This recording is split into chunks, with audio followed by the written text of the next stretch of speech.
April of this year, we got a movie about a merry band of dancers and singers warding off supernatural entities as they try to protect themselves, one another, and the music they love. It got glowing reviews for its dazzling visuals, amazing music, and memorable characters, and it is one of the best movies of 2025.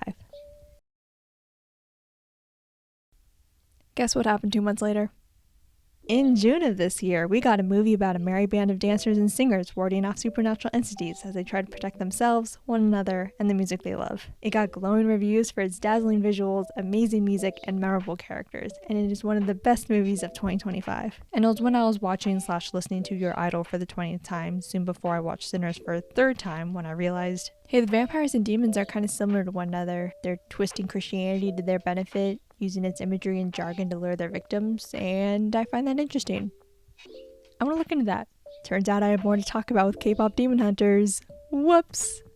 So let's get into it, shall we? Let's start with Sinners and give some background to Remick. Oh my gosh, I love this man. I knew Jack O'Connell from one of my favorite movies, so this was a pretty strong incentive for me to see his beautiful face in glorious 70mm IMAX. He's a centuries-old vampire, and while we don't know exactly how old he is or how he turned into one, it is implied he's been around since England colonized Ireland, the 12th century at the earliest, by how he alludes to it during his final confrontation with Sammy. He has gold coins and states they're from a different time and place, and according to this newspaper clipping from the official Sinners Spotify page, he arrived in America in 1911 after killing everyone on an Irish immigrant ship. During scenes like when he's singing Will You Go, Lassie Go and Rocky Road to Dublin, and when he's reciting the Lord's Prayer to Sammy, you hear his Irish accent seep through as it allows him to be his true self, not having to assimilate to American society with a southern accent during a time when Irish immigrants were ostracized. Even if he doesn't have a ton of screen time compared to characters like Sammy the Smokestack Twins, Remick steals the show with every scene he's in thanks to his Robert Pattinson level freakiness. Could Robert play the role of Remick?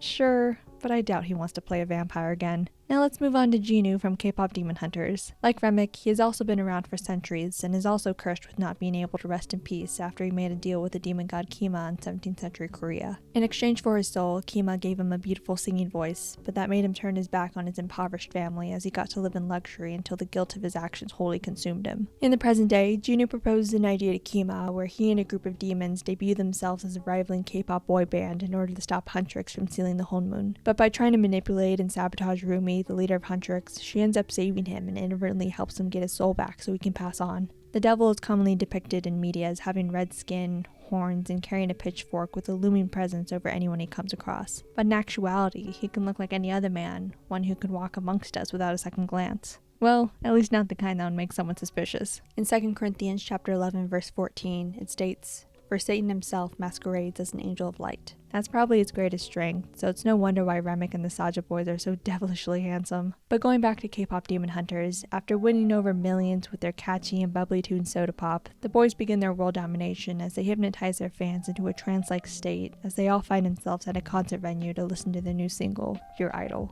First, let's look into what the Saja boys are wearing. Much like how Remick uses his native accent, the Saja boys are now in their true forms in front of their fans with their glowing eyes, also like Remick, and demon patterns. They're fully in control of their fans now, so it doesn't matter if they see their real selves since they're going to be dead soon enough anyway. According to Pact Pyongyel in his article about the movie for the Korea Times, he states, they perform in black hanbok and traditional horsehair hats for their song Your Idol, evoking the image of the Choseong Saja, the Korean equivalent of the Grim Reaper. Hey look, Saja, I forgot to mention that in my initial review for this movie. I looked it up since with the boys' logo being a lion and fandom being called the Pride, I assumed it meant lion in Korean, and I was right, but then I found out it could also mean Grim Reaper, an entity who brings souls to the realm of the dead. Hey, double meanings are so cool. And according to Hwang Dong-hee in her article for the Korea Herald, the Grim Reaper look was one of the earliest concepts while the movie was in development. The co-director of the film, Maggie Kong, also states in the article, it was the first idea that came to mind when the concept of demons came together with K-pop. The Choseong Saja look, the black get with all black attire, felt like a very iconic image, but we haven't seen in animation, so it was definitely something I wanted to feature in the movie. And of course,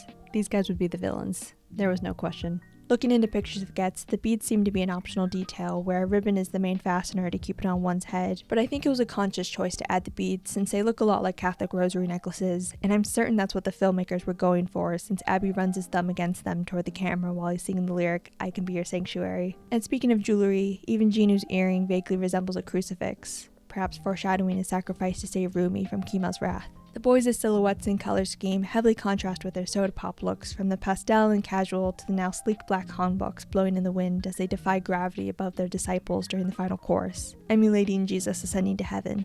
Anyway, now to the song itself, which further establishes death as a central theme. Unfortunately, this part is not featured in the movie, but you can hear it in all its glory on the soundtrack. The intro to Your Idol starts with the choir chanting, "Pray for me now," as another choir begins chanting the famous Dies Irae hymn. If you've watched me for a while, you would know that I've mentioned this motif multiple times and I love it. But if you haven't, or at the very least not watched the video from Sideways, Dies Irae translates to the Day of Wrath from Latin, and it's when God will make his final judgment to spare or punish humanity. But in film and television it's used to symbolize death, and once you hear it, you will not be able to unhear it.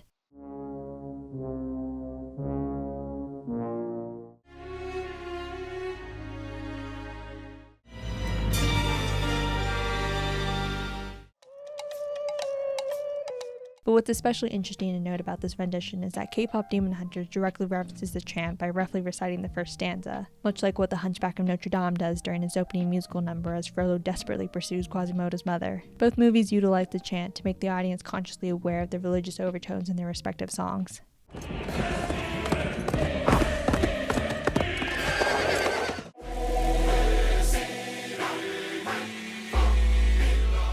However, when it comes to Your Idol, I did say it roughly recites it. While Hunchback is more accurate by reciting the first stanza, Dies irae, dies illa, solve seculum in favilla, testa David cum sibilla, K-pop takes some creative liberties, as it instead chants Dies irae illa, vos solve in favilla, maledictus edus in flammas internum, which about translates to, that day of wrath will dissolve you into ashes, cursed master, into eternal flames.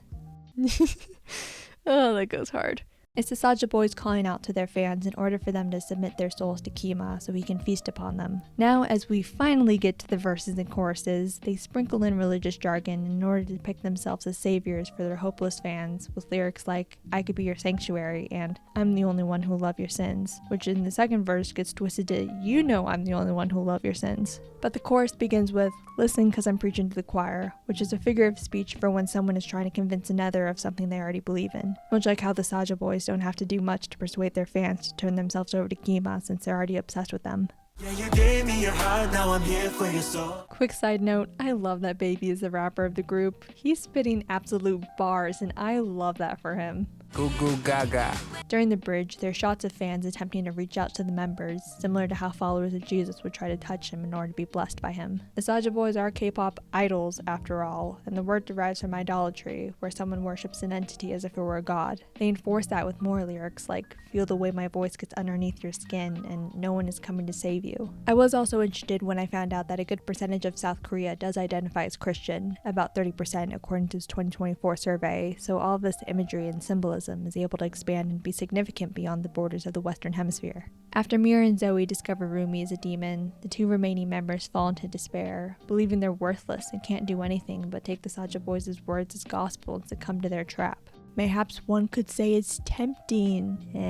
Get it? But of course, Rumi is the only one who didn't drink the Kool-Aid, so she arrives with her awesome dramatic entrance as she recites a mantra that's been a part of her since she was young. "We are hunters, voice is strong, slaying demons with our song. Fix the world, make it right, when darkness finally meets the light." With her faith, determination, and amazing voice, she's able to reunite with Mira and Zoe, and they defeat Kima and the demons and regain their fans, and everything's great, and there can be miracles when you believe, and all that jazz. Another lyric in Your Idol states, "Don't let it show, keep it all inside. The pain and shame, keep it out of sight," which is what Rumi was doing with her patterns throughout the movie, but after she arrives to stop the demons, they begin glowing iridescently as she embraces them and they become part of her public image during the epilogue.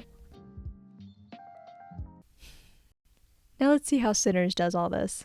After the prologue explains how one person's magical gift for music can attract evil, the opening shot is of the sun with an ever so subtle lens flare, striking a resemblance to the vampire's piercing eyes. However, Remick doesn't jump into the narrative until we're about 45 minutes into the movie, his skin smoking as he barely escapes the light from the setting sun. It's when he comes across Bert and Joan, two clan members, and I think it goes without saying that that organization uses God as justification to commit heinous crimes, so I'd rather not go down that rabbit hole and just move on. Abiding to some interpretations of vampires, Remick can't attack them until he's invited in, so he tells them he's being hunted by Native Americans and seeks refuge.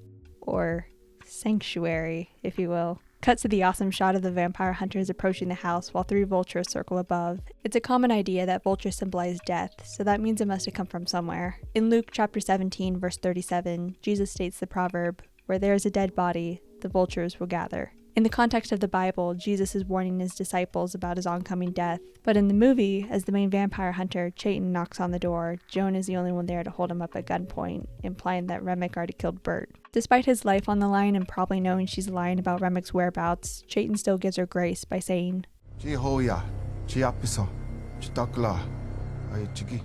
which is oh so ironic, because when they leave, the vultures are now perched on the roof and she finds a dead Bert and a bloody, drooling, teeth-baring, eye-glowing Remick sitting beside him, ready to claim his next victim. The 3 don't show up until 15 minutes later in the movie when they approach the twins' juke joint, infatuated with Samae and his song. Can't say I blame them. I mean, did you see that one take? I love how Joan looks in this shot. She just looks so euphoric. As Remick talks to the bouncer Cornbread and later with Stack's old flame Mary, Joan and Bert humorously and ominously chime in and echo what he's saying, much like a congregation agreeing with the preacher's sermon.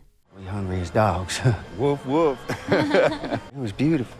Damn beautiful voice. Even through these walls. But it's no good to you. It's no good to her. You came over here for fellowship and love. Fellowship and love. Remember the fellowship and love one. I'll get back to that. The 3 sing a jaunty folk tune called Pick Poor Robin Clean, a song originally written by a black country blues singer named G.C. Wiley about the protagonist ravaging upon an animal down to its bones. Hilarious, coming from a trio of bloodthirsty monsters. I picked his head, I picked his feet.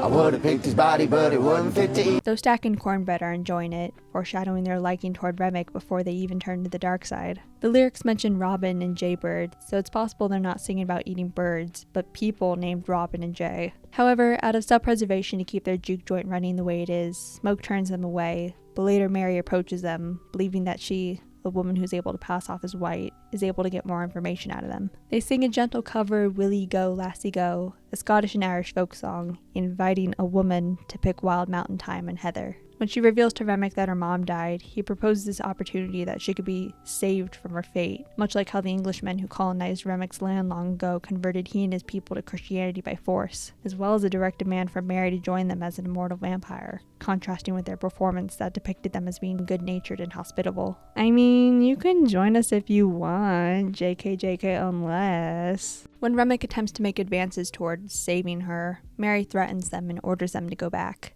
Back to wherever y'all came from.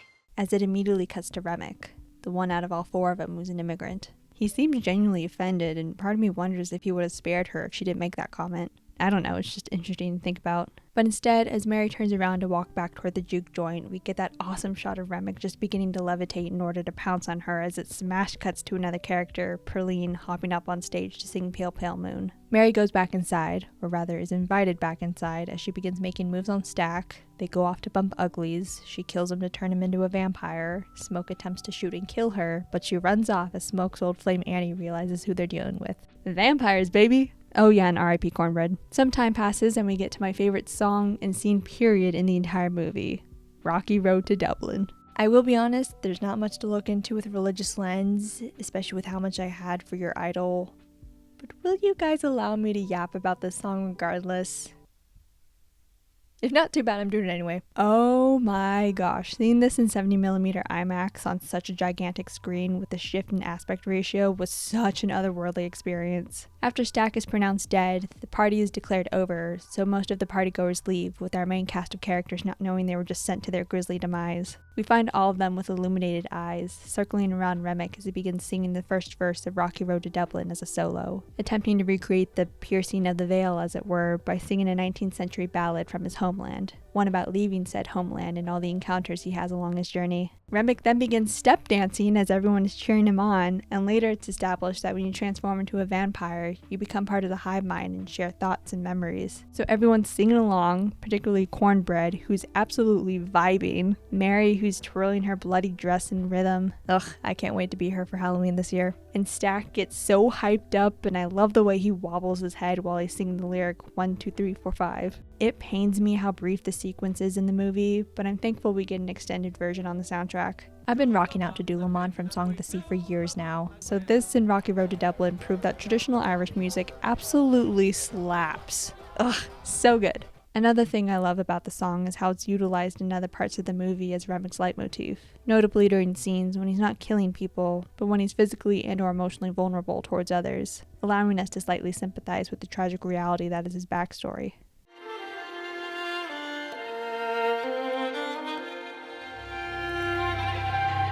You can also hear it sung in the prologue. In ancient Ireland, they were called Philly. Here, Remick reveals his full motivations to our ragtag team of heroes, about how he's going after Sammy because of his power of music that blurs the lines between cultures and the past, present, and future, and Remick is desperately trying to obtain it for himself so he can be reunited with his loved ones and people from centuries ago. By doing so, he and the other vampires can live everlasting lives underneath the moonlight, calling it a fellowship. Won't let you build, won't let you fellowship. We will do just that, together, forever.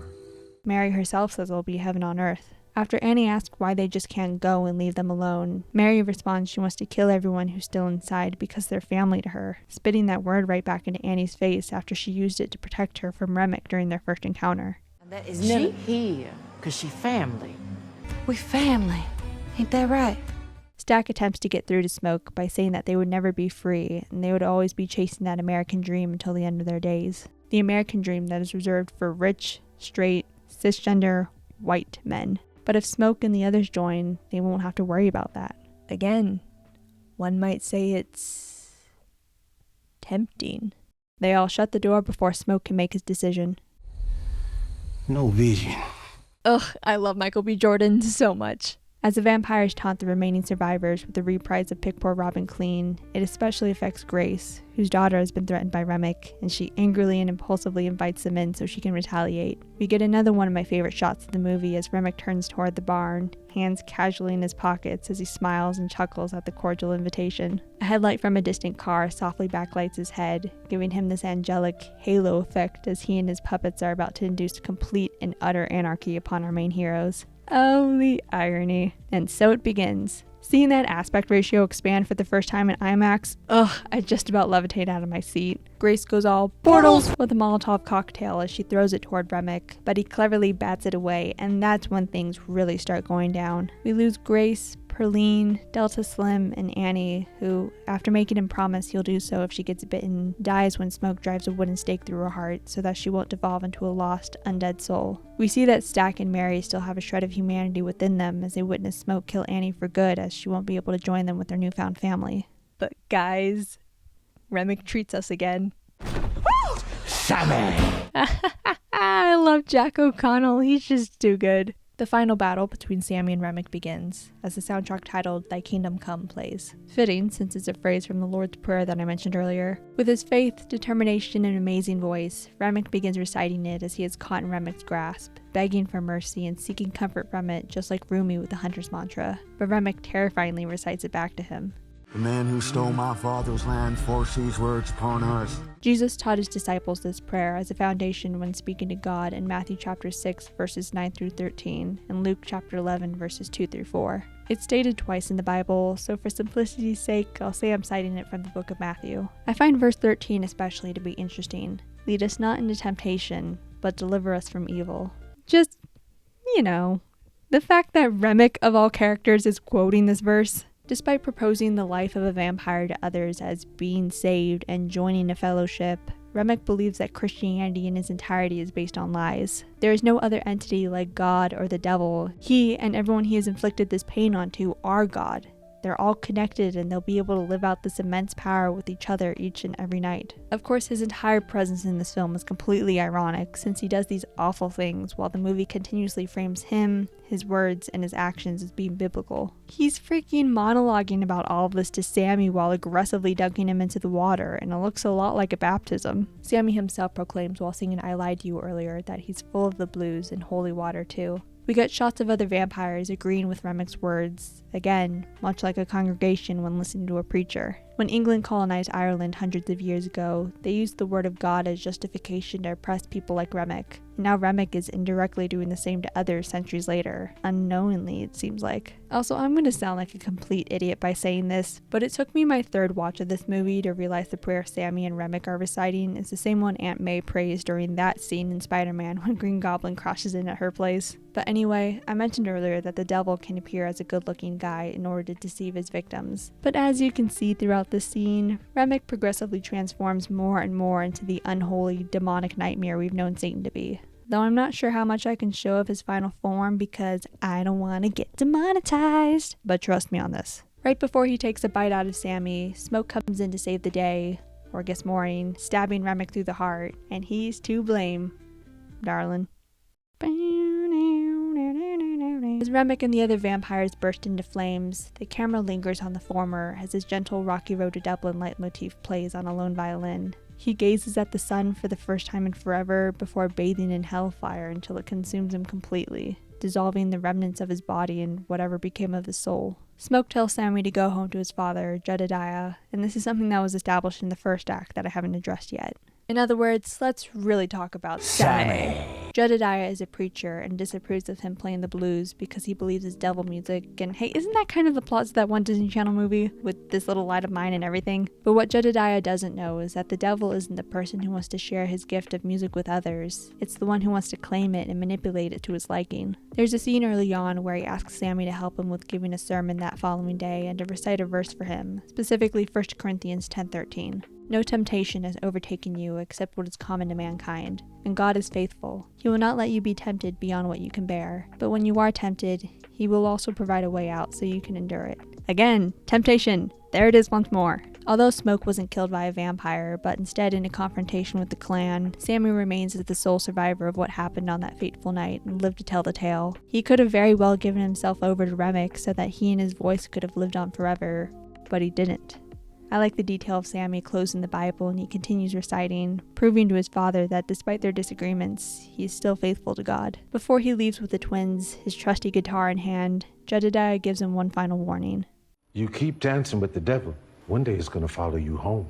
Sammy clawed his way out of the night before, and although he was able to make it to the service in the morning, back in one piece more or less, he's still literally and figuratively scarred. After Jedediah demands that Sammy leaves his passion behind him, he drives off, past the cotton plantations to make a name for himself in the blues scene many decades later. Ironic that the last we see of Smoke in the present day is him finally reuniting with his son in the afterlife, while Sammy parts with his father in order to express his individuality with the time he has left on Earth. But one night, on October 16th, 1992, less than a month before Disney's Aladdin is set to release, the devil does indeed follow Sammy, as Stack appears alongside Mary in Sammy's club named Perline's, after the woman he shared that special night with. Much like what Remick said to Mary, Stack offers a proposition to old Sammy. If he surrenders his life, he'll be able to continue touring and sharing his unique voice with the world. He's smart enough to immediately turn down the offer, though he is willing to serenade Stack and Mary one last time. Before they leave, Sammy states that despite that night continuously haunting his waking days, it was the best time he had in his life. God is faithful. He will not let you be tempted beyond what you can bear, but when you are tempted, He will also provide a way out so you can endure it. This in turn allows Stack to let down his guard towards Sammy. He reveals that with any deal with the devil, there's a price that's paid. Even though he's able to live forever with his soulless mate looking like the devilishly handsome Michael B. Jordan that he is, he's not able to feel the warmth of the sun or his brother's love. I mean, if I were a vampire, I would at the very least want to sparkle in sunlight. But before the chaos descended on their Juke joint, that's when Stack felt the most free, as he and his brother were able to achieve their definition of the American dream, even if it was for a fleeting moment. After the remaining names of the hardworking individuals who worked on this movie scroll past, we're left with a vignette of Sammy singing a bluesy cover of This Little Light of Mine, enforcing his devotion to God, but also subtly sticking it to his father by proving that a special gift can be listened to more people than so-called drunkards and philanderers. Whether you notice it or not, aside from everything having to do with the vampires, the Bible is ever present in the movie. Obviously there's the title of the movie, which while the concept of sins is present in other Abrahamic religions like Islam and Judaism, as well as Eastern beliefs beliefs like Shinto and Buddhism, it's most associated with Christianity to the Western movie-going audience. And of course, Sammy is nicknamed Preacher Boy for being the son of a pastor, but a bunch of characters have biblical names. Elijah, Elias, a variant of Elijah, Samuel, Joan, which may be a bit of a stretch, but it does share roots with John, Mary, Grace, Jedediah, Ruthie, a variant of Ruth, and, most importantly, cornbread. However, Remick, interestingly, is not an Irish name, but derives from the Germanic people, the Anglo-Saxons who ruled in Britain as early as the 5th century. Again, we have more of that thematic British-Irish intermingling. Also corn, bread, and Italian wine. Bread and wine is in the flesh and blood of Jesus Christ. Coincidence? I think not. Remember when this video was also about K-pop demon hunters? Let's get back to that.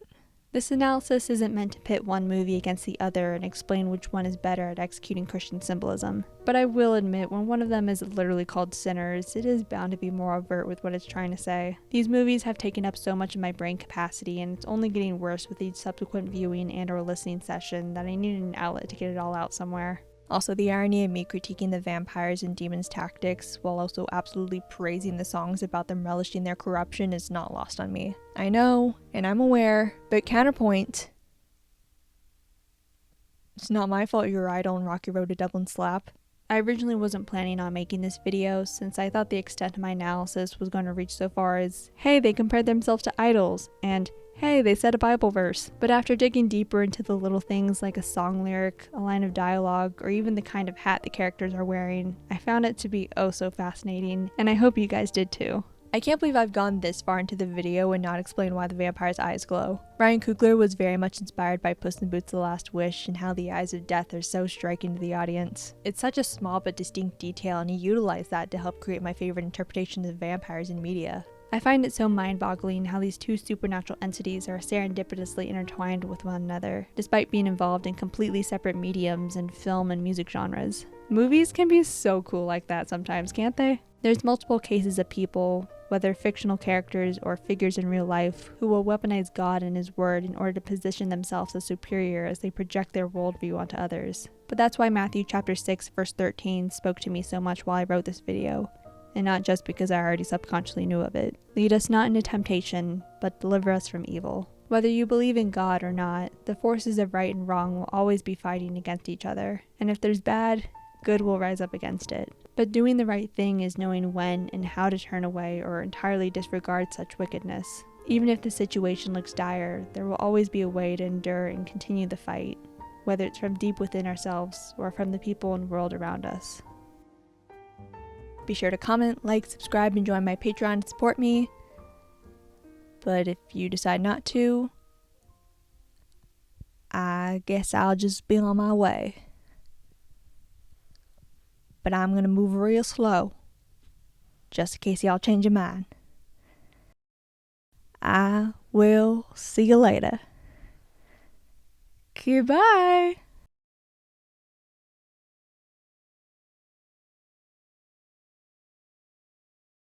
Sammy.